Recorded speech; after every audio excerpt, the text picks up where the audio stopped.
तो आज का टॉपिक है हम लोगों का आंसर राइटिंग। आंसर राइटिंग सबसे ज़्यादा इंपॉर्टेंट है क्योंकि जो सीजीपीएससी का जो 3 फेज का जो एग्जाम होता है जिसमें सेकंड फेज मेंस है वो आंसर राइटिंग पे बेस्ड है और उसका ही मैक्सिमम आपका वेटेज है फाइनल रिजल्ट में।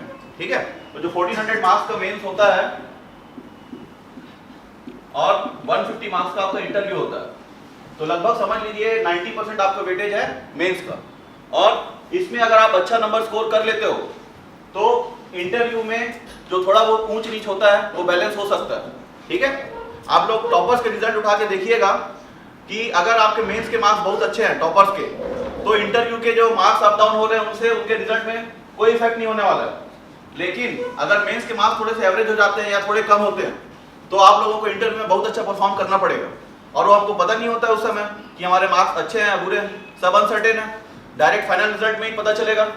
ठीक है, इसलिए मेंस में आप लोग बिल्कुल रिस्क नहीं लोगे, कभी भी दोगे, कितनी ही बार दोगे, हर बार एक फ्रेशर की तरह पढ़ना है, पूरा एनर्जी के साथ पढ़ना है और बेस्ट आंसर लिखना है।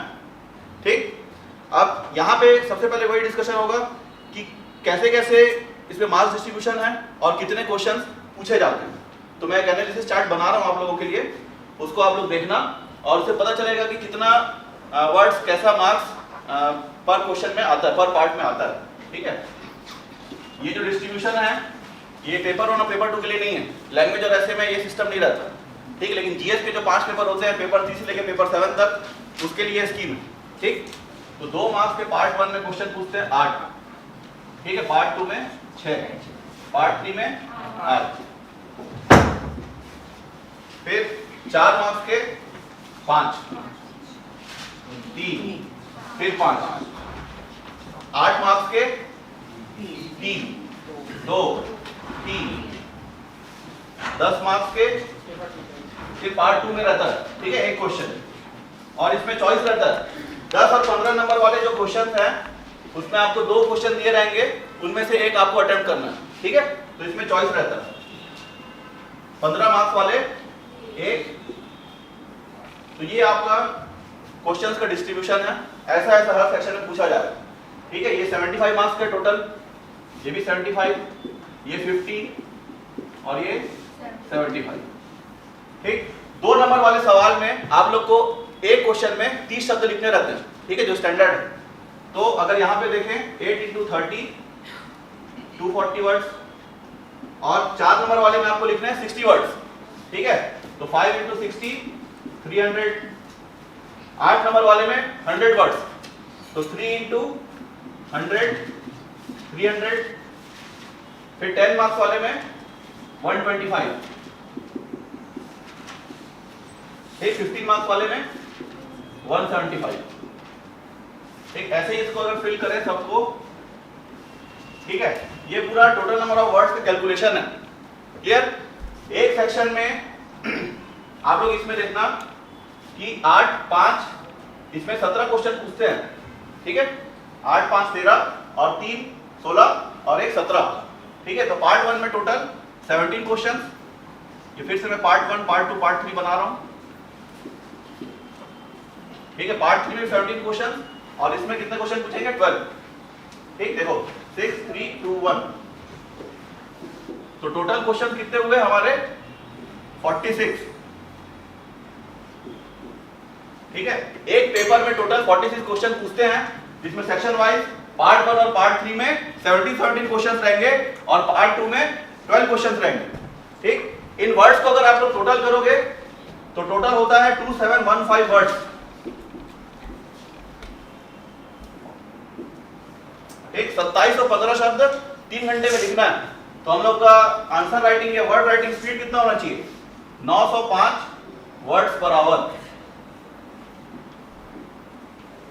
ठीक है, इस स्पीड से आपको लिखना है। समझ गए? ये एक एनालिसिस चार्ट है जो मैं अपने स्टडी के दौरान अपने टेबल के सामने में बना के रखा हुआ था। ठीक है, ये मेरे को स्पीड चाहिए, ऐसा ऐसा क्वेश्चन पूछेगा, उस हिसाब से मैं स्ट्रेटेजिकली इसकी तैयारी करूंगा। ऐसे ही होता है स्ट्रेटेजी, ये मेरा स्ट्रेटेजी था। ठीक, इसको आप लोग YouTube में जो देख रहे होंगे वहां से स्क्रीनशॉट ले लेना, यहाँ क्लास वाले लोग कुछ लिख भी लिए होंगे। ठीक, ये चीज बहुत इंपॉर्टेंट है, कई लोगों को पता नहीं रहता है और ये आपके सामने रहेगा ना तो आपका दिशा सही रहेगा हमेशा, कभी भटकोगे नहीं कि किसमें कितना लिखना है, कैसे करना है। अब ये हो गया, नेक्स्ट, ठीक है। अब सबसे पहले जो न्यू स्टूडेंट्स आते हैं, यहाँ पे जो क्लास है मैक्सिमम जो फ्रेशर मेन स्टूडेंट्स हैं उन्हीं लोग का है, कुछ लोग एक्सपीरियंस दिख रहे हैं। तो कैसे स्टार्ट करें और कब स्टार्ट करें, ठीक है, हाउ एंड व्हेन। देखो सबसे पहले ना, पहले दिन से आप लोग को आंसर लिखने की जरूरत नहीं, क्योंकि अभी आप लोगों के पास में बहुत ज्यादा समय है, और जिन लोग इस साल मेंस दे रहे हैं वो लोग तो आंसर राइटिंग प्रैक्टिस शुरू कर दीजिए, ठीक। और जो नेक्स्ट ईयर देने वाले हैं वो लोग हर सब्जेक्ट में थोड़े समय बाद शुरू करिए। पहले ही दिन से आप लोग आंसर राइटिंग करना है करके जो मन में क्यूरियोसिटी रहता है कि आज ही लिख लेंगे, आज ही बन जाएंगे, इस तरीके का उतावलापन हमेशा हानिकारक है। थोड़ा सा धैर्य रखो, सब्जेक्ट को समझो, और उसके बाद पिछले पेपर्स देखो कि कैसे क्वेश्चन पूछ रहा है उससे, ठीक है। सिलेबस में लिखा हुआ हर एक शब्द अपने आप में क्वेश्चन है, हर एक शब्द, ठीक। तो आप लोग के पास में रेडीमेड एक क्वेश्चन पेपर है जो आपका सिलेबस है, तो जितने भी सिलेबस के शब्द हैं वो आपका क्वेश्चन है, उसको पूरा अच्छे से प्रिपेयर करना है। तो जो भी टॉपिक पढ़ रहे हो, ज्योग्राफी हो या पॉलिटी हो, पहले जो टॉपिक्स हैं उसको आप क्वेश्चन समझ के आप तैयार कर लीजिए, ठीक। नेक्स्ट, प्रीवियस ईयर के क्वेश्चन देखिए कि जो टॉपिक्स सिलेबस में दिए हुए हैं उससे कैसे क्वेश्चन पूछ रहे हैं। जैसे कि मान लो आर्टिकल्स वगैरह पूछ लेता है पॉलिटी में, तो आर्टिकल्स को बहुत बड़ा नहीं पूछता है, अगर किसी एक आर्टिकल को पूछा है 2 नंबर में बस पूछेगा, ठीक है। लेकिन अगर कोई जैसे ST/SC से रिलेटेड कोई आर्टिकल को पूछ लिया है तो उसमें बहुत सारे आर्टिकल्स हैं, ठीक है, फंडामेंटल राइट्स के बहुत सारे आर्टिकल्स हैं, तो वो बड़े क्वेश्चन बनेंगे। इस तरीके से आप लोग ने स्टडी करिए, एनालिसिस करिए कि प्रीवियस ईयर में किस सेक्शन से किस पार्ट के कैसे क्वेश्चन पूछ रहा है, ठीक है। देन अब कैसे स्टार्ट करें, वेल तो मैं बता दिया, आप लोग पहले कुछ दिन पढ़ो, सब्जेक्ट को समझो, और प्रीवियस ईयर का एनालिसिस करने के बाद में धीरे से स्टार्ट करना। अब कैसे स्टार्ट करना है, कैसे स्टार्ट करना है, उसमें सबसे पहले तो देखिए आपको क्लास में अलग अलग जो भी टीचर पढ़ा रहे हैं वो क्वेश्चन देते होंगे लिखने के लिए, होमवर्क, ठीक है, वो एक तरीके आप लोगों के पास शुरुआत करने का। और साथ ही साथ जो प्रीवियस ईयर क्वेश्चन अभी इस पैटर्न में 3 मेंस हो चुके हैं, 2 महीने बाद चौथा मेंस भी हो जाएगा, ठीक है। 2018, 19 और 20 3 मेंस हो चुके हैं सेम पैटर्न में, तो उनके क्वेश्चन को आप सॉल्व करिए, चेक कराइए, ठीक। ये स्ट्रेटेजी पहले करना है। अब इसमें आप लोग को लिखना कैसे है, ठीक, लिखना कैसे है वही सबसे ज्यादा आज का मेन टॉपिक है ना। कैसे लिखें जिसमें ज्यादा नंबर पाएंगे, टॉप करने के नुस्खे। तो सबसे पहले ना इस एग्जाम का जरूरत को समझो। यूपीएससी वाले लोग में बहुत एनालिटिकल क्वेश्चन पूछता है, मतलब आपकी सोचने की क्षमता बहुत ज्यादा होनी चाहिए हर चीज को, ठीक है। सीजीपीएससी का रिक्वायरमेंट थोड़ा सा डिफरेंट है। एनालिटिकल क्वेश्चंस सिर्फ जो 10 और 15 नंबर वाले रहते हैं उसमें ही पूछने का चांसेस है, ठीक है। जो थोड़ा 8, 10 और 15 उसमें ही थोड़ा सा एनालिसिस, सोचने वाला, विवेचना वाला जो क्वेश्चन है उसमें ही आएगा। बाकी जो 2 और 4 वाले हैं वो सीधे सीधे स्ट्रेट फॉरवर्ड रहेंगे, ठीक है, बिल्कुल नहीं सोचना समझना। अब नेक्स्ट चीज, ये तो हो गया क्लियर कि इसमें कैसे क्वेश्चन पूछेगा। चेक करने वाला व्यक्ति कौन होता है ना, उसकी मानसिकता क्या होती है, उसी को तो खुश करना है हम लोगों को, हमको अपने आप को खुश नहीं करना है, उसको खुश करना है, तभी नंबर देगा। चेक करने वाले जो व्यक्ति होते हैं वो बहुत एक्सपर्ट और सीनियर प्रोफेसर वगैरह होते हैं कॉलेज के। जो छत्तीसगढ़ के जो सरकारी कॉलेजेस हैं उनके जो पुराने सीनियर जो प्रोफेसर हैं, ठीक है, वो लोग इस कॉपी को चेक करते हैं, अलग अलग कॉलेज से इन्वाइट किया जाता है चेक करने के लिए। तो वो व्यक्ति को, अब सोचो कि कोई व्यक्ति 30 साल से पढ़ा रहा है, उसको सब कुछ पता है, वो जीवन में बोर भी हो चुका होता है ना। तो आप लोग को उसमें कुछ डिफरेंट देना है, आप लोग का प्रेजेंटेशन थोड़ा सा डिफरेंट होना चाहिए। क्योंकि अगर कोई छोटा सा क्वेश्चन है, अबुल मार्ट की विशेषताएं लिखिए, तो सबको पता है, अगर 2 नंबर में क्वेश्चन पूछा हुआ है तो सबको पता है, लेकिन आप उसको कैसे डिफरेंटली पेश करते हो, ठीक है, इस पे आपको एक्स्ट्रा मार्क्स मिलेंगे। जैसे 2 नंबर का सवाल पूछा, सब लोग नॉर्मली लिखेंगे ना, तो 1 से 1.5 मार्क्स मिलेगा। लेकिन अगर आप स्पेशल कलाकारी दिखा दिए तो इसमें 2 मार्क्स मिलने के स्कोप है। और यही स्पेशल कलाकारी जो आपका आंसर राइटिंग स्किल है, यही आधा नंबर एक्स्ट्रा ले लेके आपको फाइनल जो टोटल मार्क्स आता है उसमें वाइड डिफरेंस क्रिएट करवाएगा, ठीक है। इसलिए आंसर राइटिंग स्किल बहुत इंपॉर्टेंट है। और आप लोग ऐसा समझ के आंसर लिखना कि जो चेक करने वाला व्यक्ति है भले ही वो बहुत जानकार है, ठीक है, लेकिन ये समझो कि चेक करने वाले व्यक्ति को कुछ नहीं आता है, मैं जो स्टेटमेंट लिख रहा हूं या लिख रही हूं उसको पढ़ते ही उसको सब कुछ अच्छे से क्लियर समझ में आ जाए, ठीक है, कोई नया व्यक्ति उस क्वेश्चन को आंसर को पढ़ रहा है और उससे उसको सब कुछ क्लियर हो जाए, ऐसा आप लोग को तैयारी रखना है। समझ गए? ये आपका मोटो होना चाहिए आंसर लिखने का। जबरदस्ती का कचरा नहीं मचाना, भारी भरकम चीज नहीं लिखनी, सरल शब्दों में, आसान शब्दों में, आसान स्टेटमेंट में आपको सामने वाले को समझाना है कि आप क्या कहना चाह रहे हो। और एक चीज ध्यान रखना, सारे आंसर टू द पॉइंट लिखो, ठीक? इधर उधर जबरदस्ती को घुमाने की कोशिश मत करना। उसको जैसे ही फील हुआ ना ये काम की चीज नहीं लिख रहा है या इधर उधर डेविएट हो रहा है, जो हम लोग का टू द पॉइंट क्वेश्चन पूछा हुआ है, तो नंबर काटना शुरू करेगा, ठीक? इसलिए हमेशा टू द पॉइंट बोलो, मतलब लिखो, और इधर उधर डेविएट करने की कोशिश मत करो। जो क्वेश्चन नहीं आते हैं, ऐसा हमेशा होगा मेंस में कि आपको 200 में से 200 कभी नहीं आते, मेरे को भी नहीं आते थे किसी पेपर में, ठीक है? कोई क्लेम नहीं कर सकता कि मेरे को 200 में 200 आता है, कुछ ना कुछ छूटेगा ही, कितना भी पढ़ के जाओ। तो आप लोग एवरेज मान के चलो 170 से 175 नंबर के जो क्वेश्चंस हैं वो सब पढ़ के जाते हो, ठीक है? अगर आप इज्जत से मेंस की तैयारी कियो, मेहनत कियो, तो 170-75 नंबर सबको आता है। और जो बचा 20-25 नंबर है उसको आप लोग कैसे, जो क्राइसिस सिचुएशन है, ठीक है, उस आपदा को आप कैसे हैंडल करते हो, उसी में फिर और डिफरेंस क्रिएट होगा, ठीक? अब मैं बताता हूं कि क्या क्या चीजें ऐड करनी चाहिए, फिर मैं कुछ कुछ आप लोगों को सैंपल भी बताऊंगा कि किस आंसर में कैसे ज्यादा मार्क्स मिले, ठीक है? अच्छा, number of lines. Number of lines एक बहुत इंपॉर्टेंट चीज है जो उसका कोई स्टैंडर्ड नहीं रह गया है। जो 2 नंबर वाले क्वेश्चंस हैं इसमें तो 4 लाइन मिलेंगे, ठीक है? और इस 4 लाइन में जो 2 लाइनों के बीच का गैप रहता है वो थोड़ा ज्यादा रहता है, ठीक? एक पेज में 2 ही क्वेश्चन पूछता है 2 नंबर वाले, और ये 4 नंबर वाले जो क्वेश्चन हैं इसमें 7 लाइन रहते हैं। जितने में ये 4 लाइन है उतने में ये 7 लाइन रहता है, ठीक है? देख लेना, एक पेज में ये 4 नंबर वाले भी 2 ही क्वेश्चन रहते हैं, तो आप लोगों को क्या होगा, इसमें जो लाइन के बीच में गैप है ये 7 लाइन में वो कम रहता है। तो आप लोगों को शब्दों को थोड़ा सा ध्यान से लिखना है। जैसे किसी का बड़ा हैंड राइटिंग है तो यहाँ पे तो चल जाएगा, लेकिन बड़ा हैंड राइटिंग यहाँ पे लिखोगे तो थोड़ा सा अजीब सा दिखेगा, तो अपने फॉन्ट साइज को वैसे एडजस्ट करना।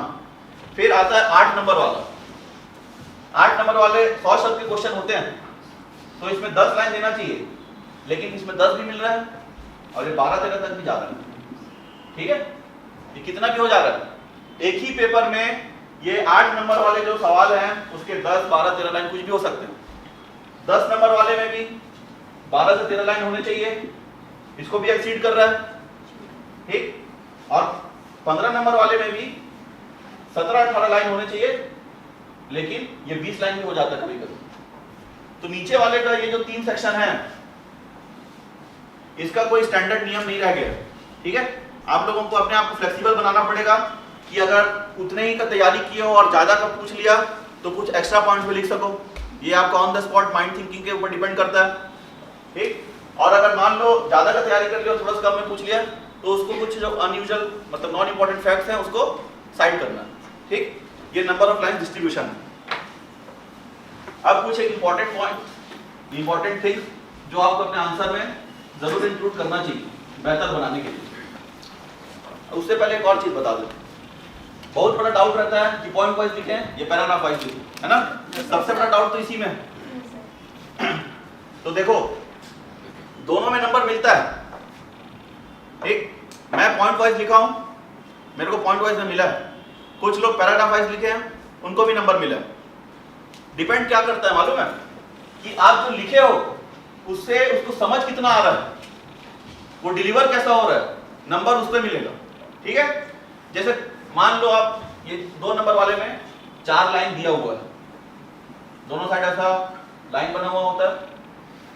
अब इसको हो सकता है मैं 4 पॉइंट बना के ऐसा ऐसा लिख दूं, ये मेरा तरीका है, ठीक? जो मैं यूज किया हूं। कुछ लोग इसको पूरा एक सेंटेंस यहां तक लिखेंगे,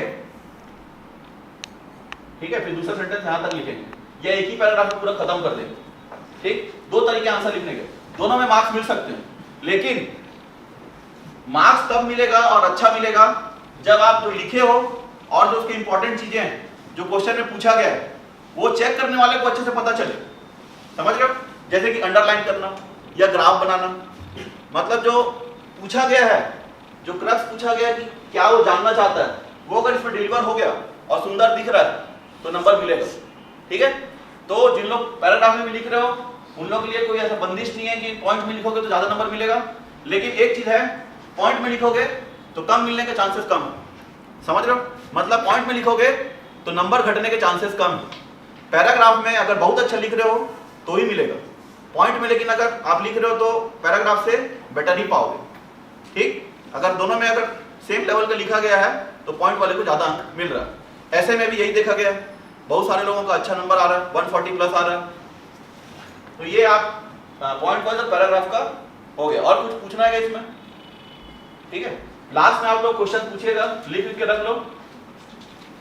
अब कुछ इंपॉर्टेंट थिंग्स जो आप लोग को अपने आंसर में इंक्लूड करना चाहिए। ठीक है,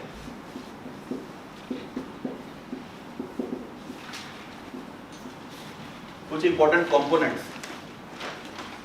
सबसे पहले तो हैंड राइटिंग।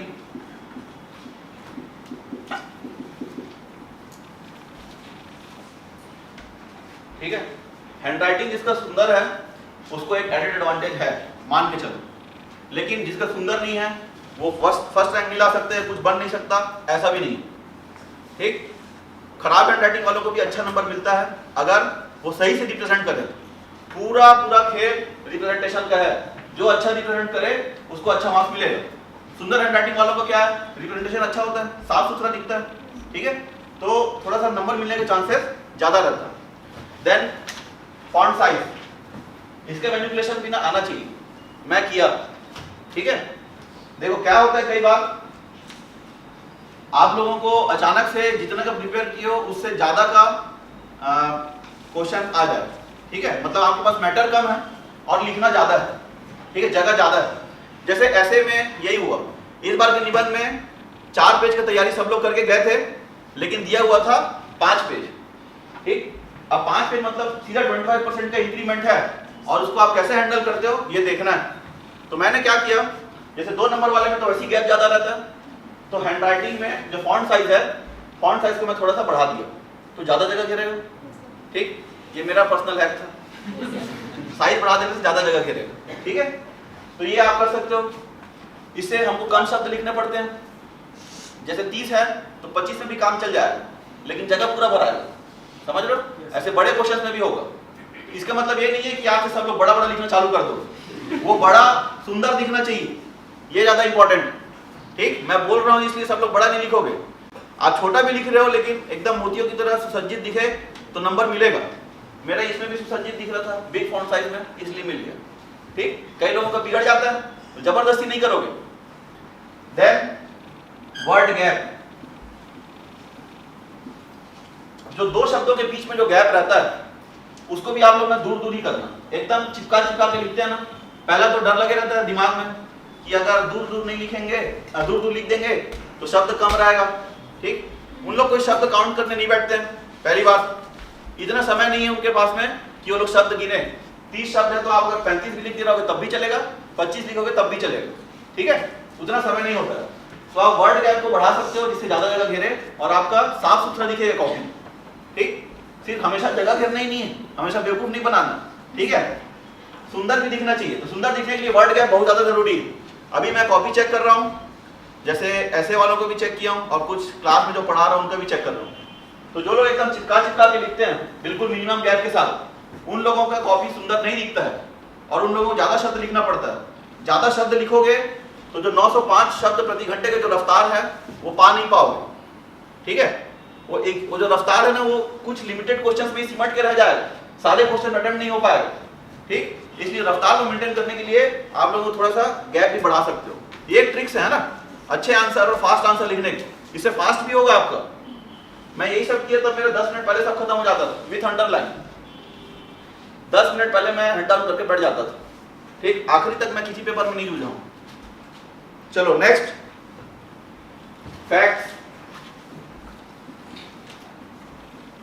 इस फैक्ट्स में जो नंबर्स रहते हैं, डेटा, ठीक है, या और कोई विशेष तथ्य उसके बारे में कोई जानकारी, वो सब आप जरूर पुट करो इसमें। ठीक, बिना इसके आपका आंसर अधूरा है। चाहे 2 नंबर का हो, 4, 8, 10, 15, कैसा भी क्वेश्चन क्यों ना हो, आपको फैक्ट्स उसमें डालने हैं। और उन फैक्ट्स को अच्छे से अंडरलाइन करना है ताकि उसको दिखे, देख भाई मैं लिखा हूं, ये मेरे को आता है ना, यही मेरा स्पेशलिटी है जिसको मैं लिखा हूं, इसी पे नंबर देना है, यही करना है आप लोगों को। कई लोग क्या अंडरलाइन नहीं करते ना, तो वो भीड़ में गुम हो जाता है आपका फैक्ट्स, लिखे अच्छा होते हो लेकिन वो थोड़ा सा गुम हो जाता है, तो धीरे धीरे ना आधा नंबर के डिफरेंस दिखेगा पर क्वेश्चन में, लेकिन वो ओवरऑल में 40-50 नंबर का डिफरेंस हो जाता है, फिर आप इनसे आउट हो सकते हो। ठीक, इसलिए रिस्क नहीं लेना है। तो फैक्ट्स आप जरूर डालिए, ऐसा नहीं है इसका मतलब कि हर लाइन में पूरा फैक्ट्स भर दीजिए, जितने नंबर का सवाल है करीबन उसके उतने फैक्ट्स होने चाहिए। ठीक है, बड़े क्वेश्चन में आप 15 नंबर का है तो 15 तो फैक्ट नहीं लिखोगे, लेकिन फिर भी एक कंसिडरेबल अमाउंट में आप लिखोगे जिससे पढ़ने वाले को अच्छा लगे। ठीक, देन ग्राफ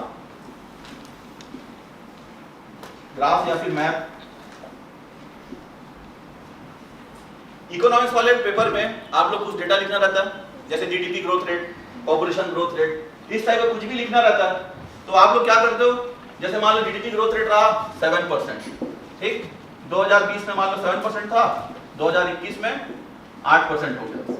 ठीक, अब इसी को यही डेटा लिखो, लेकिन यहां दिखाओ 7% 2020, 8% 2021, ये अच्छा दिख रहा है कि मतलब इसको थोड़ा इज्जत से बनाना है, मैं ऐसे रफ बनाया हूं, है ना, ये अच्छा दिख रहा है ना, बेटर कम्युनिकेट कर रहे हैं, पढ़ने वाले को पक्का मजा आएगा। और इस पे आपको गारंटी आधा नंबर, अगर 2 नंबर वाला क्वेश्चन है आप आधा नंबर एक्स्ट्रा अपने लिए सुनिश्चित कर लियो। ठीक है, ये सब चीजों का जरूर उपयोग करो। जितने भी ज्योग्राफी वाले क्वेश्चंस हैं, जैसे सिटी ज्योग्राफी और इंडियन ज्योग्राफी, ये सब पेपर 5 वाला ही है, जिसमें ये सब ज्यादा पुट होगा, ग्राफ और मैप। ठीक, तो आप लोग ना खाली टाइम में हर साइज का छत्तीसगढ़ और इंडिया का मैप बनाना सीख जा रहा हो, ऐसी रफ हैंड्स, स्टेंसिल लेके नहीं। ठीक, तो छोटा छोटा, जैसे मान लो 2 नंबर का सवाल है तो उसमें 4 ही लाइन रहेगा। मैं बता रहा हूं आप लोगों को क्या फायदा होगा ग्राफ मैप। जैसे ये 4 लाइन दिया हुआ है, ठीक, जैसे पूछा मान लो अबूझमाड़ की विशेषताएं लिखिए, ठीक है, कॉमन सा क्वेश्चन है, बहुत बार पूछ चुका है। तो यहां पे क्या करना, सबसे पहले एक छोटा सा छत्तीसगढ़ बनाना। ठीक है, ये बेकार दिख रहा है नहीं बनाया है ना, ऐसा नहीं है यहाँ पे। ठीक, ये छत्तीसगढ़ बनाना, ये एरिया अबूझमाड़ है। ठीक, ये एक लाइन खा गया आप, किसी को हवा नहीं लगा, है ना, शब्द कम हो गए, दिख अच्छा रहा है, पता चल गया हाँ अच्छा इस क्षेत्र में छत्तीसगढ़ के अबूझमाड़ यहाँ पे। लिखो नारायणपुर बीजापुर में है, सर्वाधिक वर्षा होती है, अबूझमाड़ी जनजाति रहती है। ठीक है, और एक आठ और कुछ लिख लो, इसमें इतना एनुअल रेनफॉल है। ठीक, छत्तीसगढ़ की दिशा में है। हाँ, अरे बहुत सारे फैक्ट्स हैं, वो आप अपने से चुन लेना।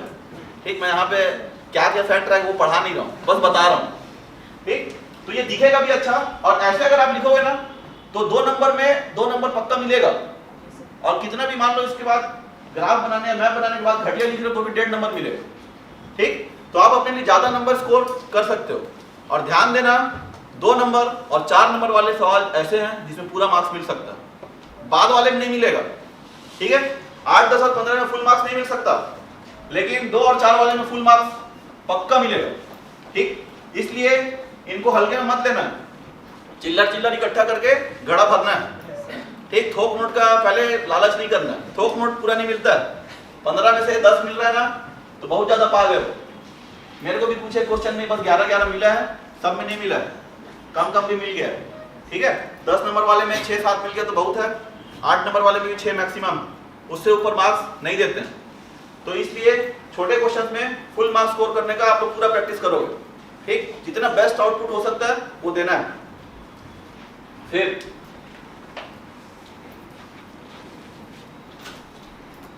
ठीक है, इसको अब यहाँ पे कंटिन्यू कर रहा हूँ मैं, इस साइड टेबल या कॉलम वाइज।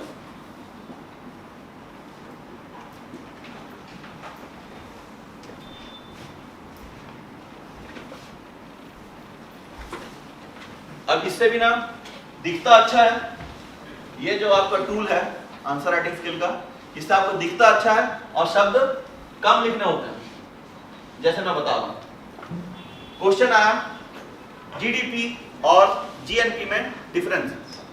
आप इस बार 4 नंबर का एग्जांपल दो, ठीक है, बहुत हो गया 2 नंबर का, 1 2 3 4 5 6 और ये 7, ठीक। मान लीजिए आपको पूरे फैक्ट्स पता है, कुछ लोग कैसे लिखेंगे जीडीपी, ठीक। अब ऐसा ऐसा लिखना चालू करेगा वो। अब देख लिया है कि इधर 7 लाइन है तो 3 लाइन जीडीपी लिखूंगा, फिर जीएनपी लिखूंगा, ठीक है। एक तरीका ये है, मजा आ रहा है नहीं आता, ठीक है, उसमें ऐसा लगेगा कि यार समझा रहा है, दोनों में डिफरेंस तो पता ही नहीं चल रहा है। आप लोगों को क्या करना है, सीधा ना एक कॉलम बनाना है, ये एक साइड जीडीपी एक साइड जीएनपी, ठीक। पहली बात आप सिर्फ हेडिंग डाले हो, एक लाइन खत्म, कुछ दिमाग लगाया नहीं। अब बचा 6 लाइन, इसमें से ऐसे कुछ पॉइंट्स होंगे जो आप लिखोगे जो 2-2 लाइन खाएंगे, है ना।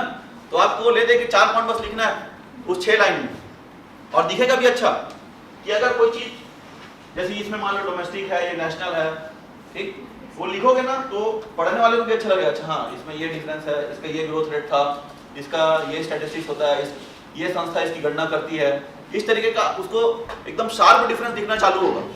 तो ये हो गया कॉलम वाइज का इस्तेमाल।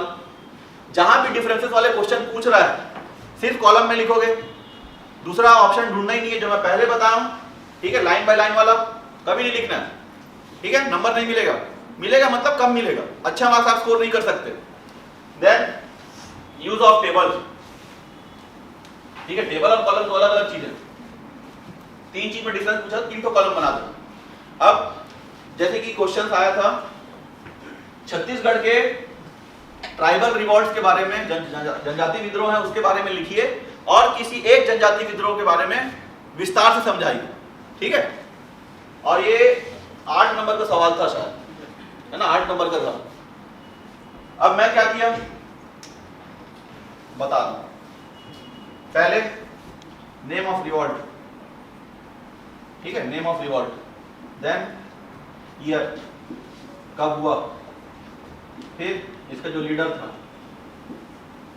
और रिमार्क्स या फिर कोई मिसलेनियस उसका कुछ घटना था उसको जो बताना है, या रीजन, जो भी आप लिख सकते हो लास्ट कुछ भी हो, ठीक है। अब 4 कॉलम बन गए, टेबुलर फॉर्मेट है। पहले में तो लिखो हल्बा, ठीक, फिर ईयर 1774, फिर लीडर जो भी था, रिमार्क जो भी था, ऐसे करके फिर मुड़िया, ठीक है, जो भी आप लिख सकते हो। या आंसर क्या होगा ये नहीं बता रहा हूं, है ना।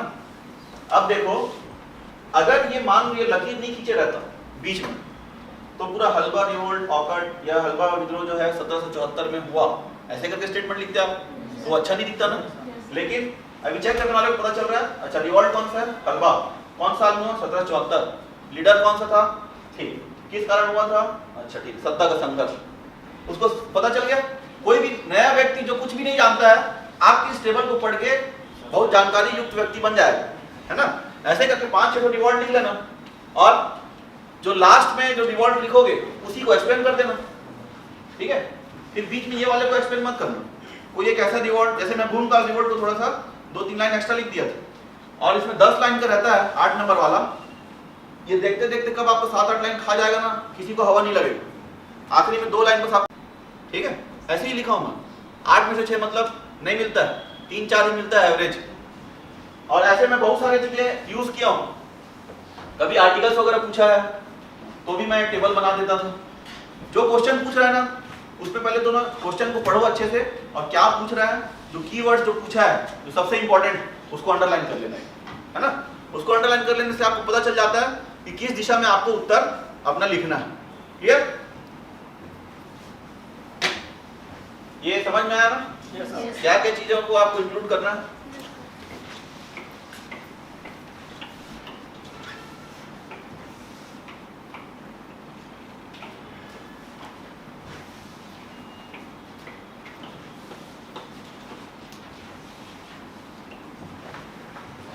अब एक सवाल ये आता है, जिन लोग मेंस दे रहे होंगे या दे चुके होंगे, कौन से नंबर के क्वेश्चन को पहले अटेम्प्ट किया जाए, 2 नंबर वाले पहले करें कि 4 पहले करें, 8, 10, 15, ठीक है।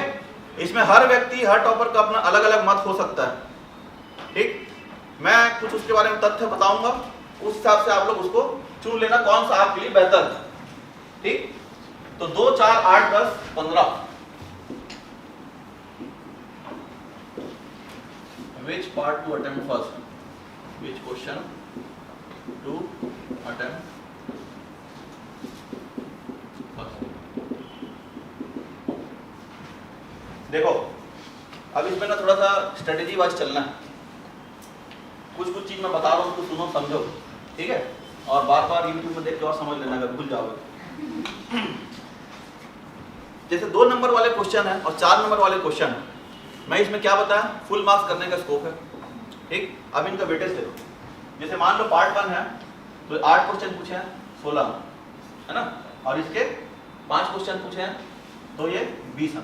16 और 20 36, और 75 का आधा 37.5 होता है, मतलब लगभग आधा है। ठीक है, आधा वेटेज है 2 और 4 वाले, जिसमें आप मैक्सिमम स्कोर कर सकते हो।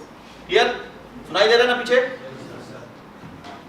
तो इसलिए मेरा जो व्यक्तिगत मत था, मैं पहले इसको अटेम्प्ट करूंगा, 2 नंबर से चालू करूंगा, फिर 4 में जाऊंगा। और एक रीजन इसमें, साइंटिफिक रीजन ये रहता है, जब आप लिखना चालू करते हो, अचानक से पढ़ के बैठे रहते हो मेंस में और लिखना चालू करोगे तो अचानक से अगर बड़ा क्वेश्चन उठा लोगे ना तो दिमाग बहुत सोचता है। ठीक है, आपको क्योंकि बहुत सारी चीजें लिखनी है बड़े क्वेश्चन में, अगर मैं पहले उठा रहा हूं तो। इस वाले में क्या है, हम लोग को थोड़ा थोड़ा चीज लिखना रहता है। 2 नंबर वाले में 2 या 3 फैक्ट लिखो, खत्म करो। ठीक है, शब्द भी 30 है, तो आपका ना लिखते लिखते ना इसमें फ्लो बनता है। ठीक, ये 2 और 4 वाले को आप शुरू में अटेम्प्ट करोगे तो आपका ना हाथ लिखते लिखते आदत में आता है, हैबिट में आता है। ठीक है, स्पीड पकड़ता है। क्लियर, तो इसलिए मैं इसको पहले करता था। कुछ लोगों को डर रहता है, ये ज्यादा बड़ा दिख रहा है नोट, इसी को पहले उठा लेते हैं, है ना। लेकिन ये देखो, ये आपको ना 15 मिनट खा जाएगा, और शुरू में लिखोगे ना 20 मिनट भी खा सकता है। ठीक है, ये बहुत कब आपको नुकसान कर दे कोई भरोसा नहीं है, क्योंकि आपको ज्यादा फैक्ट्स लिखने हैं, सोचना है। मैं बोला ना, ये 3 वाले में सोचना पड़ता है, इसमें सोचने की जरूरत नहीं है, जो आता है सटासट लिखो, आगे बढ़ो। ठीक, तो ये हुआ, मैं इसको पहले अटेम्प्ट करता था और इसको पहले नहीं करने के कारण। अब जैसे कुछ लोग उसको पहले अटेम्प्ट कर भी लेते हैं, तो किन किन नुकसानों से वो लोग गुजर सकते हैं, इसको भी देख लो, है ना। पहली बात, अगर ये 20 मिनट खा रहा है, फिर ये वाले 3 क्वेश्चन बनाने हैं, अगर पार्ट 1 है तो ये भी ना कम से कम 15 से 20 मिनट ये भी खाएगा। आपका 40 मिनट खत्म हो गया है। ठीक है, और ले दे के आधा पेपर ही खत्म हुआ कि नहीं? क्योंकि ये 36 नंबर तो ये 2 है, फिर ये सब मिला के 38 होता है। ठीक है, 40 मिनट खत्म हो गया है, आपका सिर्फ आधा पेपर खत्म हुआ है, और अभी आपको नंबर ऑफ क्वेश्चन अटेम्प्ट ज्यादा करने हैं, 8 और 5 13 क्वेश्चन अटेम्प्ट करने हैं, सिर्फ 4 ही क्वेश्चन अटेम्प्ट हुआ। ठीक, अगर इसको आप 40 मिनट में करते हो, फिर अगर मान लो इसको भी 40 मिनट देते हो तो कितना हो गया, 1 घंटा 20 मिनट, वहां से खेल खत्म होना शुरू हो जाता है। ठीक है, फिर आपका हार्ट रेट इतना तेज बढ़ेगा, माइंड में इतना प्रेशर आएगा, किसी को हेडेक हो जाएगा, तो तुरंत फिर आपके डाउनफॉल उस पेपर में एफिशिएंसी घट जाता है। इसलिए टाइम को स्ट्रेटेजिकली डिवाइड करो और उस हिसाब से एग्रेसिव टारगेट के साथ काम करो। ठीक है, एग्रेसिव टारगेट समझते हो ना, जो एकदम फटाक से लक्ष्य, कम समय में लक्ष्य हासिल करने वाला टारगेट एग्रेसिव टारगेट होता है। ठीक, तो मैं क्या करता था, मैं टाइम डिवाइड कर लिया था। लोग बोलते हैं कि 1 घंटा 10 मिनट समय दो 75 नंबर वाले सेक्शन में, और 50 मिनट समय दो, मतलब 45 से 50 मिनट 50 नंबर वाले सेक्शन। ठीक है, मैं वैसा नहीं करता था, मेरा टारगेट सिर्फ 1 घंटे का था, 1 घंटा मैक्सिमम 75 नंबर वाले। ठीक है, सिर्फ 1 आवर इक्वल टू 75 मार्क्स, ये मेरा एग्रेसिव टारगेट था। क्यों था मालूम है? मेरे को मालूम है 75 में 75 मेरे को नहीं आता था। कुछ ना कुछ ऐसे क्वेश्चन है जो मेरे छूटेंगे, हो सकता है 15 नंबर वाले छूटे, 10 नंबर वाले, 8 या 2 नंबर वाले भी छूटेंगे। आप लोग के साथ भी ये सिचुएशन होगा एग्जाम डे में। ठीक है, जिन लोग पहले से दिए वो लोग देखना, 75 में से 75 किसी को नहीं आता है। ठीक, और अगर आपका टारगेट ये है तो आप डर डर के फटाफट लिखोगे, है ना। पहले मैं ये अटेम्प्ट करता था, 2 नंबर के क्वेश्चन, एक क्वेश्चन 2 मिनट। ठीक है, तो 8 क्वेश्चन है, 8 क्वेश्चन है, 8 × 2 16 मिनट। इस 16 को भी मैं 15 में खत्म करने टारगेट रखता था। ठीक है, स्पीड बढ़ाओ। ठीक, नक्शा वक्शा बनाओ, कुछ भी करो, ग्राफ बनाओ, जगह घेरो, लेकिन 15 मिनट में खत्म करो किसी भी हालत में, क्योंकि अंतिम में अगर समय बच रहा है ना तो सरप्लस है, लेकिन शुरू में अगर समय गंवा दिए हो तो बाद में कुछ समय नहीं मिलने वाला है। ठीक है, इसलिए समय को सोच समझ के खर्च करना है। इसको 16 मिनट का समय दिया, राउंड ऑफ करके 15 मिनट। फिर ये 5 क्वेश्चन है, इसको भी मैं सिर्फ मतलब 3 मिनट एक क्वेश्चन को देता था, समझ लीजिए 5 क्वेश्चन है इंटू 3, ये भी 15 मिनट। अब बोलने के लिए तो आधा घंटे मेरे खत्म करना है, लेकिन मैं भी इंसान, कभी कभी मेरा भी एफिशिएंसी घट जाता है, आपका भी घटेगा, लेकिन एग्रेसिव टारगेट पे रखे रहोगे ना तो जो 30 मिनट में खत्म करना है 32-33 मिनट में खत्म हो जाएगा। आपको समय सिर्फ आधा घंटा गया है और आधे पार्ट को आपने अटेम्प्ट कर लिया है। ठीक, कॉन्फिडेंस रहेगा अंदर से कि 75 में से 36 नंबर तो मेरा हो गया कंप्लीट, मेरे पास आधा घंटा बचा है जिसमें मेरे को सिर्फ 4 क्वेश्चन लिखने हैं। ये साइकोलॉजिकल प्रेशर कम करता है। ठीक, अगर ये वाले क्वेश्चन 13 ठो बचे रहे, भले कम अंक हैं, लेकिन मन में रहेगा कि 13 क्वेश्चन बचा आधे घंटे में, लेकिन अगर ये नीचे वाले जो अगर 4 क्वेश्चन बस बचे तो मन में रहेगा हाँ सिर्फ 4 क्वेश्चन बचा, आधे घंटे में मैं कर सकता हूँ, सिर्फ 4 ही तो है, ऐसा लगेगा। ठीक है, फिर 8 नंबर वाले क्वेश्चन है, इसको भी 3 क्वेश्चन है, 5-5 मिनट दीजिए, 5 मिनट में लिखा जाता है। ठीक है, अगर आपको आता है ना 5 minute is more than sufficient लिखने के लिए। ये 15 मिनट में हो गया। अब बचा एक, इसमें थोड़ा सोचना ही पड़ेगा, बिना सोचे समझे वाला क्वेश्चन नहीं लिखा। ठीक है, बहुत कम चीजें होती हैं जिसमें आप लोग डायरेक्टली लिखना चालू करो।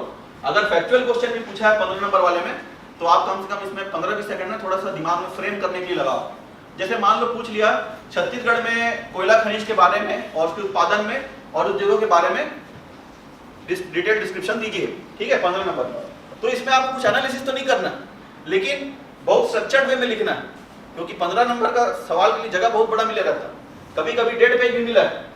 ठीक है, अब आप उस 1.5 पेज को कैसे डील करते हो, कितना अच्छा सुंदर से सजाते हो, इस पे ही आपको अंक मिलने। क्लियर, इसलिए इसमें 15 मिनट करीबन आप लोग लगाओ। तो ये होता है 60 मिनट।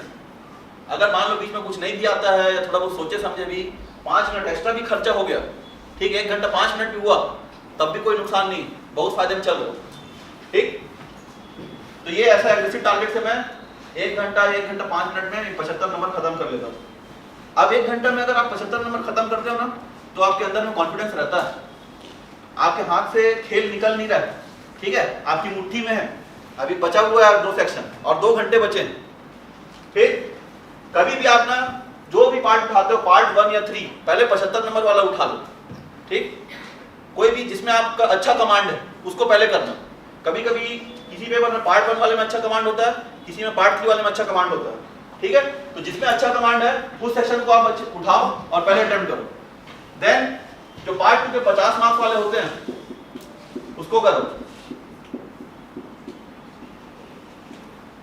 ठीक, इसमें भी वैसे ही जो मैं 2 नंबर की जितना समय बताया, एक क्वेश्चन में 2 मिनट लग रहा है, तो वैसे ही उसमें भी डिवाइड कर लेना, तो लगभग 45 मिनट करीबन वो खत्म हो जाता है। ठीक है, और मान लो ये 1 घंटा 5 मिनट और वो 45 मिनट में खत्म होता है, तो कितना खत्म हुआ? 1 घंटा 50 मिनट। अभी कितना बचा है? 1 घंटा 10 मिनट, बहुत है।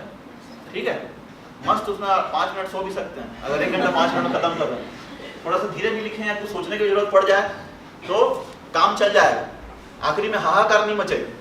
ठीक, फिर आप आराम से उस तीसरे वाले पार्ट को जो 75 नंबर का है, जो नहीं हुआ है, उसको आप अटेम्प्ट करें फ्री माइंड।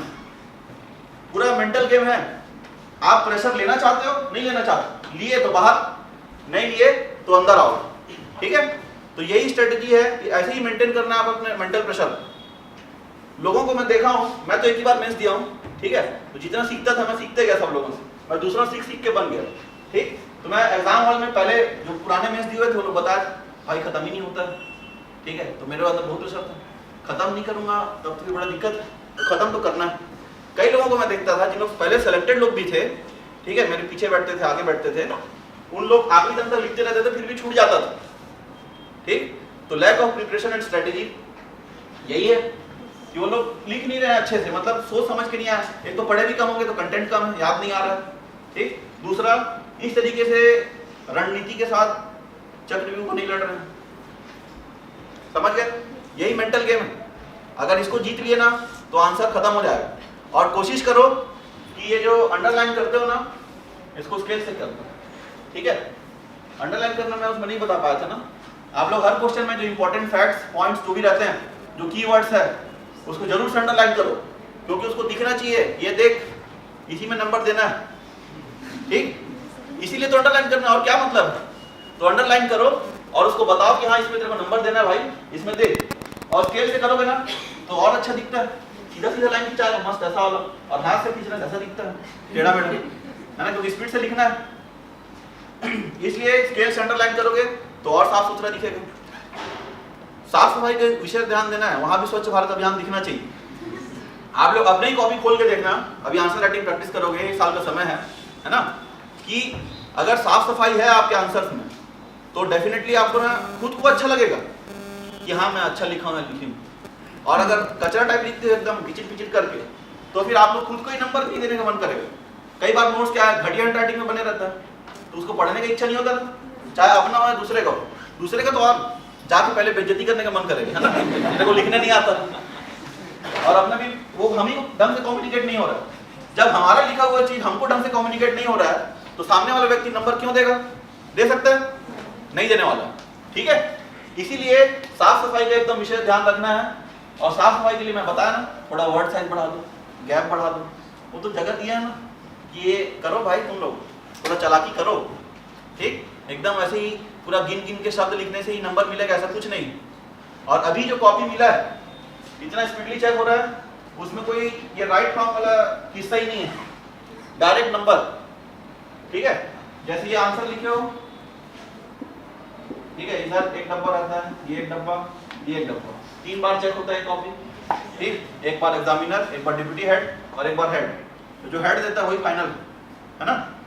कोई ऐसा ये इस तरह के कोई कलाकारी नहीं दिखा है चेकर का। डायरेक्ट जैसे मान लेना एक देना, एक इतना ही चीज लिखे हैं, वो लोग भी डिजिटली, ठीक है? उन लोग आईपैड मिला होगा, ठीक है, आईपैड से चेकिंग कर रहे हैं। 19 वाले में आईपैड से टिक या रॉन्ग मारे थे, हम लोग में कुछ भी नहीं, समझ रहे हो? तो इसलिए ज्यादा जल्दी रिजल्ट निकालने के चक्कर में ये राइट रॉन्ग भी नहीं हो रहा है, मतलब आप लोग को बाद में एनालिसिस करने ढंग से नहीं मिलेगा, समझ रहे हो? अगर लैंग्वेज में तो कुछ पता ही नहीं चल रहा है, मैं अपना कॉपी रखा हुआ हूँ, ठीक है, लैंग्वेज में आपका कौन सा सही है कौन सा गलत है नहीं पता, 10 नंबर क्वेश्चन है, 5 पॉइंट से 6 मिला है, अब 2 गलत है खुद ही ढूंढो, ठीक? तो हमको ये टारगेट दे रहे हैं कि तुम लोग अपना गलती पहचानो और सुधारो। इसलिए गलती को स्कोप ही नहीं रखना है, डायरेक्ट एक बार में खत्म। गुड प्रेजेंटेशन स्किल समझ गए? इतने सारी चीजों को इंक्लूड करना है, ठीक है? अब मैं अपनी वाणी को विराम दूंगा और आप लोग से क्वेश्चन लूंगा, ठीक है? क्योंकि बोलते रहूंगा तो मैं 1-1.5 घंटा और बोल सकता हूँ। चलो पूछो। अच्छा एक और चीज, ये जो पीएससी का जो सिलेबस जो आता है वो एकदम छोटा छोटा अगल बगल करके लिखे रहता है, तो मेरे को टिक मारने में, बार बार टिक मारने में बहुत तकलीफ होता था। तो जब पिछले साल लॉकडाउन लगा था अप्रैल महीना में, तो जो अंधकार का युग था उस समय मैं अपने से सिलेबस को लिखा, ठीक है, ऐसे टाइप कर लिया मैं, ताकि राइट रॉन्ग मारने में मेरे को आसानी हो, ठीक है? कैमरा में भी देख लेना। और इससे क्या होता था, मैं कैसे फायदा उठाया बता रहा हूँ। मेरा मेहनत था, स्पेशल लगाओ था इससे, ठीक है, एकदम सीने से लगा के रखता था सिलेबस, इसी से पढ़ा हूँ। एक बार हुआ इधर टिक, दूसरी बार हुआ इधर टिक, ठीक? पिछले साल कितने नंबर का इसमें क्वेश्चन पूछा गया है उसको भी यहाँ पे लिखा हूँ, देखो 4 ऐसा कुछ दिख रहा है, ठीक है? तो ये सब मैं ना हर एक सिलेबस में, हर एक सब्जेक्ट के सिलेबस में पूरा बनाया, हिंदी इंग्लिश जो भी है। टाइपिंग नहीं आता तो गूगल में ट्रांसलेट कर, और कुछ नया चीज पूछ रहा है तो उसको भी देखो, कुछ आउट ऑफ सिलेबस चीजें पूछ रहा है जो डायरेक्टली नहीं दिया है वो सब भी मैं लिख लिया था, ठीक? ये चीज को मैं थोड़े दिनों बाद शेयर कर दूंगा, ठीक है, ये सिलेबस को। तो इससे वो अलग अलग कुछ नहीं है, दोनों एक ही सिलेबस। इसका फायदा ये है कि मेरे को टिक मारने का डबल जगह मिलता था, और किस क्वेश्चन से, किस मतलब पार्ट से कितने क्वेश्चन पूछे हुए हैं ये भी मैं उसी में लिख लेता था, ठीक है? और ये रेडीमेड क्वेश्चन पेपर, समझ रहे हो मैं क्या बोला शुरू में? सिलेबस में लिखा हुआ हर एक शब्द अपने आप में क्वेश्चन, ठीक? तो ये आपका एक क्वेश्चन पेपर, आप जब रिवाइज करने बैठोगे तो फटाफट रिवाइज भी हो जाएगा, हाँ ये हुआ है नहीं हुआ है, इससे कितना क्वेश्चन पूछ रहे हैं, ठीक, मैं YouTube वीडियो में कुछ कुछ डालते रहता हूँ, उसमें देखना यही एनालिसिस और यही सिलेबस आप लोग को देखने मिलेगा। ठीक, तो जो मैं करता था वो एज इट इज डाल रहा हूँ ताकि आप लोग उससे कुछ आइडिया लो और थोड़ा बहुत बेनिफिट लो। ठीक, चलो आप क्वेश्चन पूछो। सर लैंग्वेज का कितना फर्क पड़ता है आंसर इंग्लिश और हिंदी? देखो अभी क्या है, 2019 का रिजल्ट आया तो ये कहा गया कि अगर टॉप मारना है तो इंग्लिश में ही लिखना पड़ेगा। 20 का रिजल्ट आया, वो बात झूठ हो गया। ठीक है, रैंक 1, 3, ठीक है, और फिर 8, एटलीस्ट इतने लोग को तो जानता हूँ मैं जो हिंदी मीडियम वाले हैं। तो ऐसा कुछ नहीं है, आपको मैं बताया ना, ध्येय बात ये है दिखना अच्छा चाहिए और कम्युनिकेट बेटर होना चाहिए। अगर आप अच्छे से कम्युनिकेट करते हो तो किसी भी भाषा में लिखो, रैंक 1 आ सकते हो। ठीक, लेकिन अभी इंग्लिश में थोड़ा सा ज्यादा नंबर मिल रहा है, ये अवधारणा अभी भी है। लेकिन लैंग्वेज वो चुनो जिसमें आप स्कूलिंग किए हो, समझ रहे हो? अगर हिंदी मीडियम से पढ़े हो तो जबरदस्ती होशियारी के चक्कर में इंग्लिश में मत आना, और इंग्लिश मीडियम से पढ़े हो तो इंग्लिश लिखो, क्योंकि बचपन से जो 12 साल में जो खून में डाला गया है ना, ठीक, उसी में आप अच्छे से लिख पाते हो। ये बीटेक में इंजीनियरिंग में कुछ नया इंग्लिश में पढ़ लिए हो तो आप लोग को विशेष फायदा हो जाएगा, बहुत बड़े अंग्रेज बन गए, ऐसा कुछ नहीं। तो जो अपने आप को पहचानो, हम लोग किसमें कंफर्टेबल हैं, किसमें फास्ट, अच्छा, सुंदर लिख सकते हैं। मेरा हिंदी वाला हैंडराइटिंग सिंधु घाटी टाइप वाला बनता है, तेजी से लिखता हूँ, मैं खुद नहीं समझ सकता। ठीक है, क्योंकि वो 8वीं बाद में पढ़ा नहीं हिंदी, इसलिए मैं इंग्लिश चुन लिया था। और लोग पूछते हैं कि इंग्लिश नोट्स कैसे बनाए, कौन सा सोर्सेस था। यही यहाँ पे जो बुक मिलता था ना, मैं फिर से कैमरा में बोल रहा हूँ, यहाँ जो बुक मिलता है वही मेरा सोर्स था, मैं सबको ट्रांसलेट मार दिया। कारण ये था, अगर इंग्लिश मीडियम का मैं सोर्स ढूंढने जाऊं मार्केट में तो है ही नहीं, जानते हो आप लोग, सब लोग, है ना, 1-2 बुक मिलता है, उन लोग का स्टैंडर्ड उतना अच्छा नहीं है।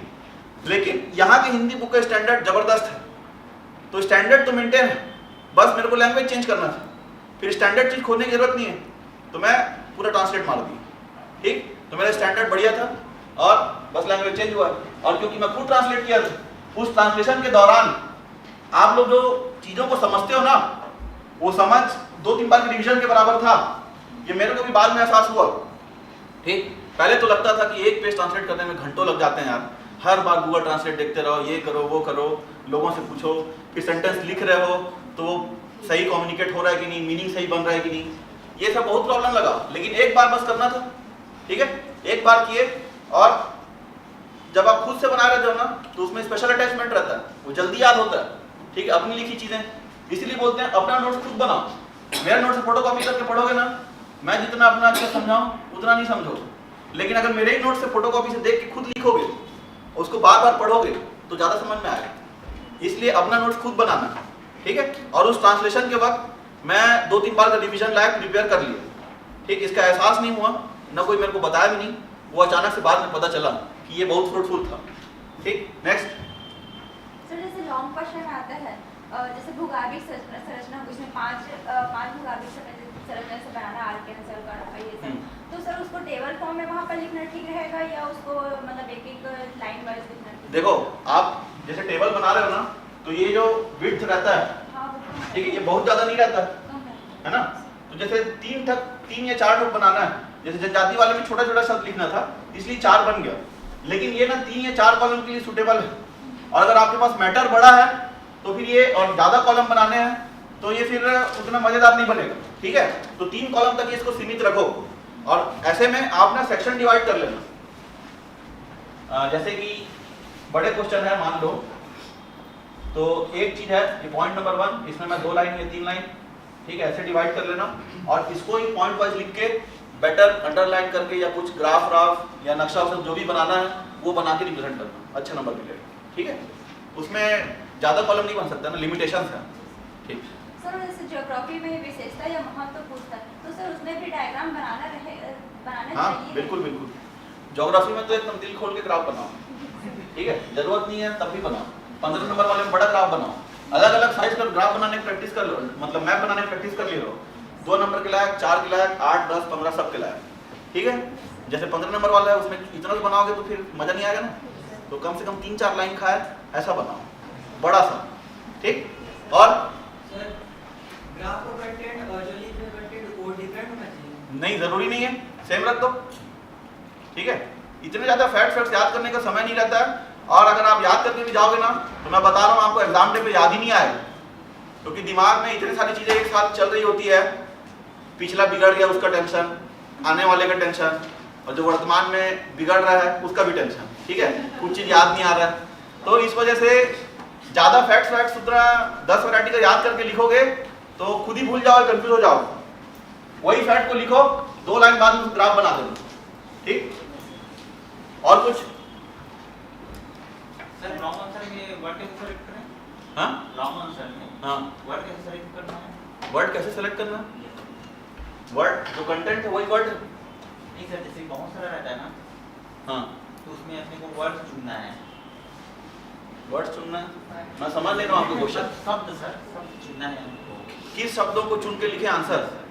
देखो अगर आप लॉन्ग क्वेश्चन की तैयारी किए हो तो बहुत ज्यादा, कई लोग क्या है 175 नंबर का ही मैक्सिमम क्वेश्चन आता है, तो आप लोग जबरदस्ती ना 400-500 शब्द की तैयारी मत किए रहो, नहीं तो इस दुविधा से गुजरोगे, ठीक है। कौन से शब्द चुने, तो 175 का भी अगर तैयारी करते हो तो ज्यादा से ज्यादा 200 नंबर का ही पढ़ा करो, क्योंकि अगर 2-3 बार रिवाइज करके गए हो तो डेफिनेटली 100 से 100 शब्द आपके दिमाग में रहेंगे, फिर वो 50 नंबर लिखते लिखते ना याद आ जाता है, ठीक। कोई स्पेशल शब्द चयन का चुनाव तभी रहता है जब आपके पास में एक्सेस कंटेंट रहता है। वार्डरोब में अगर 50 कपड़ा है तब टेंशन रहता है। मार्क जुकरबर्ग एक ही टी शर्ट पहनता है रोज, इसमें दिमाग ही नहीं लगाती, देखे हो ना उसको। उसका यही है कि मैं कपड़े में अपना कीमती समय वेस्ट नहीं करूंगा, इसलिए एक ही शर्ट खरीदता है वो, रोज उसी को पहनना, बस वैसे ही है। लिमिटेड चीजें रखो, ज्यादा कंफ्यूजन नहीं रखना, क्लियर। और सर जैसे मैप बनाते हैं, हाँ। और मान लो जब उस मैप को डिवाइड करें, जैसे छत्तीसगढ़ भौतिक प्रदेश को बताइए करके बोल दिए, हाँ। 4 भाग में बांट दिए, चारों का नाम लिखने के लिए जगह नहीं रहता, तो उसमें नंबरिंग कर सकते हैं, जैसे लिखे पहले में हाँ, कर सकते हो, कर सकते हो। 1 2 3 अगर छोटे नंबर में या कम जगह वाले में ऐसे सवाल पूछ रहे हैं तो नंबरिंग करके लिख दो, लेकिन कोशिश करो कि जैसे मैप बनाया हो ना उसी में ही लगा के तुरंत मार्क करो, ठीक है। और ये मार्किंग इस तरफ नहीं होना चाहिए, ये एलओसी है आप लोग का, ठीक, इससे बाहर कुछ नहीं लिखना। जो पॉइंट का नंबर लिखते हो वो भी नहीं लिखना है ना। और पॉइंट में आप लोग 1 2 3 4 लिखते हो ना, उसको पूरा अवॉइड कर देना। अगर कुछ पूछा है, मान लो विशेषता कि 3 पॉइंट लिखिए, 4 पॉइंट लिखिए, तब आप लोग एक बार यूज करने का सोच सकते हो, नहीं तो पॉइंट में ना ये डॉट या एरो भी थोड़ा ना अनप्रोफेशनल लगता है, ये डॉट सबसे मस्त चीज है, ठीक। ऐसे ही आपका पॉइंट का मार्किंग होना चाहिए, clear.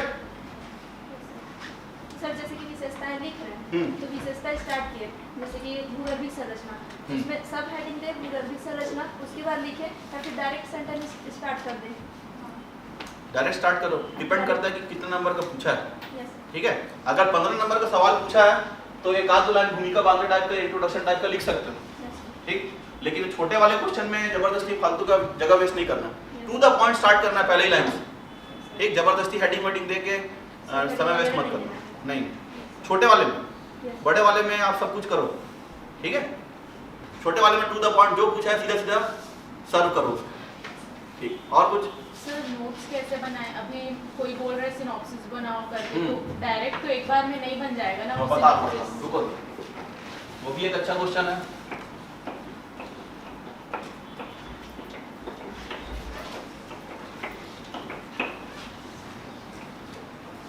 How to make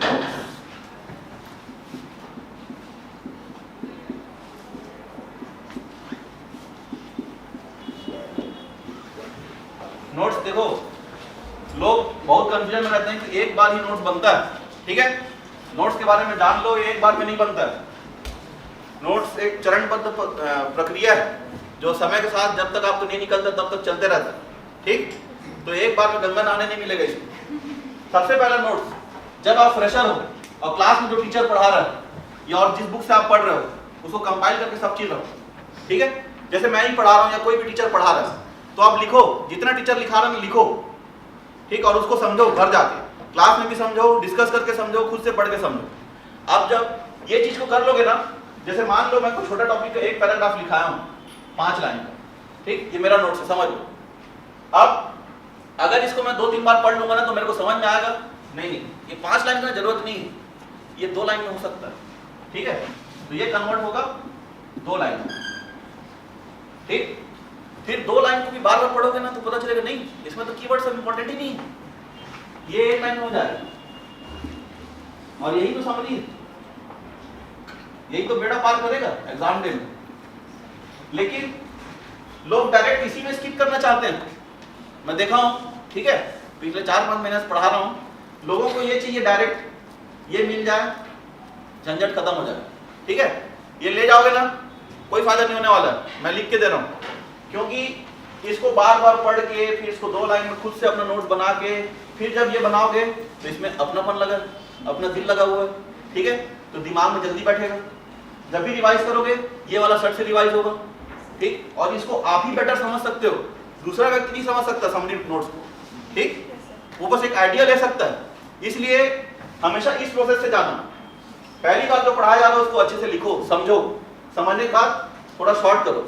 2 he line में बनाना जरूरी नहीं है ना, 2 का 3 भी हो सकता है। मतलब कहने का मतलब है थोड़ा शॉर्ट करो उसको। देन समरी को लाइन वाइज ही बनाना, कीवर्ड्स। ठीक है, जैसे अबूझ मार्ट, नारायणपुर, बीजापुर, है ना। और पहला नोट्स में क्या रहता है कि यह छत्तीसगढ़ के नारायणपुर और बीजापुर जिले में स्थित है ना। फिर आप लोग नारायणपुर बीजापुर लिखना है जो इसमें रहेगा, और ये समय के साथ आएगा, बार बार मेहनत से आएगा। डायरेक्ट यहाँ पे स्किप नहीं करना है। क्लियर? डायरेक्ट इंटरव्यू नहीं देना, प्री मेंस देना है। ये प्री है, ये मेंस है, वो इंटरव्यू। ठीक, जिसका वेटेज सबसे कम। चलो और हाँ,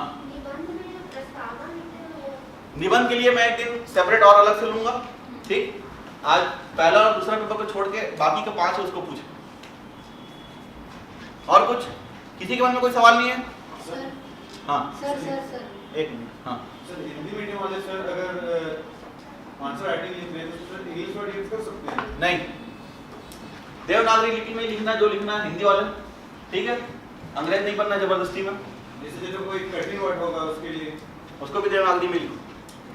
ठीक, अब एकदम ही नहीं याद आ रहा है एग्जाम में तभी यूज करना, एकदम फाइनल चॉइस में। ठीक है, लेकिन हो सकता है कि चेक करने वाला थोड़ा सा हर्ट हो जाए, इसलिए कोशिश करो कि कंप्लीटली हिंदी में लिखो। ठीक, हाँ पूछो। सर, कोई क्वेश्चन का आंसर नहीं आ रहा तो उसको कैसे डील करें? हाँ, ये देखो, जो 175 नंबर तो सबको आते करके मैं बता दिया। बचे 25 में क्या करना उसका तो कुछ बताया नहीं। बचे 25 में आपका अपना पर्सनल टैलेंट। ठीक है, हर व्यक्ति का अपना अलग अलग टैलेंट होता है, नॉलेज होता है। उस नॉलेज को कहाँ पे क्या फीड करोगे, कैसे दिखा सकते हो, यही करना है।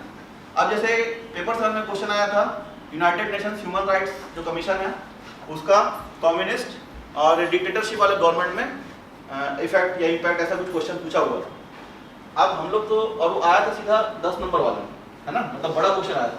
और उसके चॉइस में क्या था, right about Korean war. Korean war को तो कुछ नहीं पता था, के भी नहीं पता था, तो लिखना तो यही था, है ना।